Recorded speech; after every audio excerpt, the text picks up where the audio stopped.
Equivalent fractions. Equivalent fractions कौन सी fractions होती हैं? Equivalent fractions are those fractions which represent the same value. Equivalent fractions वो fractions होती हैं कि जिनकी वैल्यू सेम आती है, जिनका जवाब, जिनका अमाउंट बिल्कुल सेम आती है। अगरचे इनमें नंबर्स का इख्तलाफ होता है, नंबर्स मुख्तलिफ होते हैं। मिसाल के तौर पर 1/2 is equivalent to 2/4 is equivalent to 3/6 is equivalent to 4/8 और मज़ीद भी हो सकती हैं। अब इसका मतलब क्या है? इसका मतलब यह है कि अगर हम 2/4 को हल करें, सिंप्लीफाई करें, तो हमारे पास जवाब 1/2 आ जाएगा। इसी तरह 3/6 को हम हल करें या सिंप्लीफाई करें तो हमारे पास जवाब 1/2 आ जाएगा। इसी तरह 4/8 को सिंप्लीफाई करें तो जवाब 1/2 आ जाएगा। मिसाल के तौर पर 1/4 इज़ 4 और 2 4s are 8, तो 1/2 जवाब आ गया।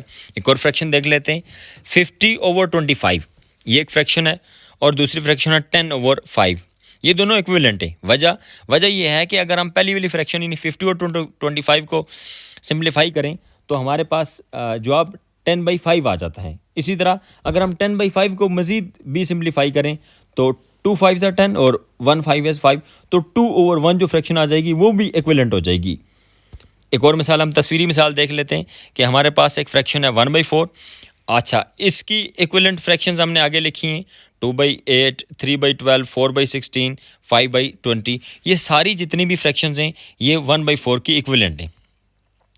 इक्विवेलेंट फ्रैक्शंस हासिल करने के दो तरीके हैं, एक तरीका डिवाइड का है, एक मल्टीप्लाई का है। पहले डिवाइड का देख लेते हैं। फ़र्ज़ करें हमारे पास एक फ्रैक्शन है 8/12। अब हमने इसकी इक्विवेलेंट फ्रैक्शंस हासिल करनी है, तो डिवाइड के तरीके में हम ऊपर वाले हिस्से यानी न्यूमरेटर को भी 2 पे डिवाइड करेंगे और नीचे वाले हिस्से यानी डिनोमिनेटर को भी 2 पे डिवाइड करेंगे। याद रहे कि जो हमने डिवीजन करनी है वो सेम नंबर के साथ करनी है। ऐसा नहीं है कि ऊपर कोई और नंबर हो, नीचे कोई और नंबर।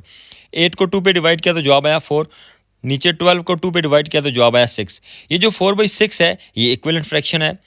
अच्छा, अब मज़ीद 4 को 2 पे डिवाइड करेंगे हम तो जवाब आएगा 2, और 6 को 2 पे डिवाइड करेंगे तो जवाब आएगा 3।